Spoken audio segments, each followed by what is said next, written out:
What's emerged over the last 15, 20 years is an acknowledgement that there are many facets to leadership that aren't to do with being heroic, but are to do with enabling others.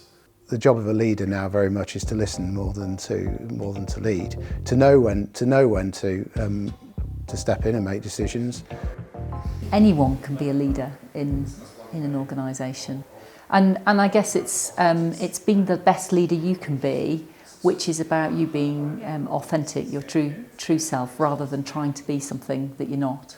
What are the sort of current demands that the world requires for leadership? And Oasis challenges that and say, look, forget these old dogmas and practices when it comes to leadership and management. If you focus on the human relationships, then you're really addressing what is the core principle of leadership.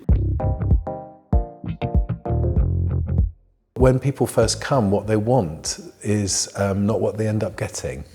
So they do get a whole set of tools and techniques, but those you can read in a book.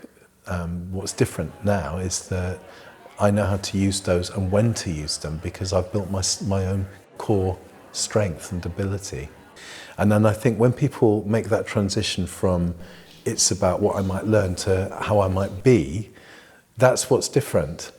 What I've seen of people who are on the leadership programme is some of the things that hold them back are perhaps past stories or aspects of not feeling so confident. So the leadership programme offers them a space to explore what are the very things that are holding them back and what are going to help them become more strident, if you like, in their style of leadership. It was a really valuable piece of development, but I think until I'd done it, there were quite a number of things that I'd never really thought about in terms of what I want out of a career or what I value in life or how I am seen and how I want to be seen and all those sort of things. So it was kind of just like a ludicrous series of epiphanies.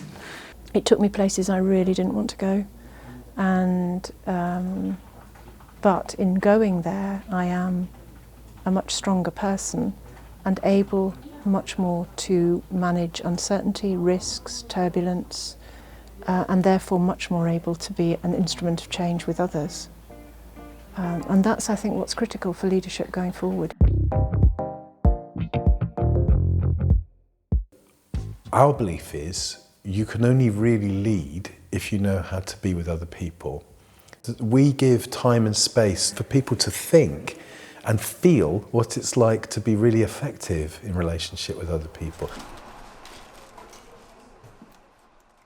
It sort of made me aware of how people react, how people think, and in a tricky situation, it's almost like, you know, life's in slow motion and I can sort of interact and dissect what needs to be said and react accordingly. Well, a people approach is a people approach. It doesn't just end at the door of the office. So the communities in which we operate, the tenants who we provide services to and the partners we work with get the same relationship that we have within the organisation itself.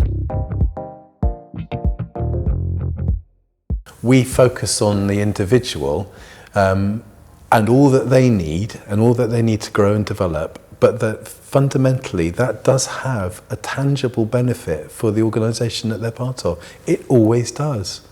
So you can see it as, you can see having those softer skills as trying to endear yourselves to people. If that's the kind of small ego side. The other side is actually, we are now getting to the rump of some very difficult social issues facing this country, the world. And none of these are going to be achieved without people being much better at working together.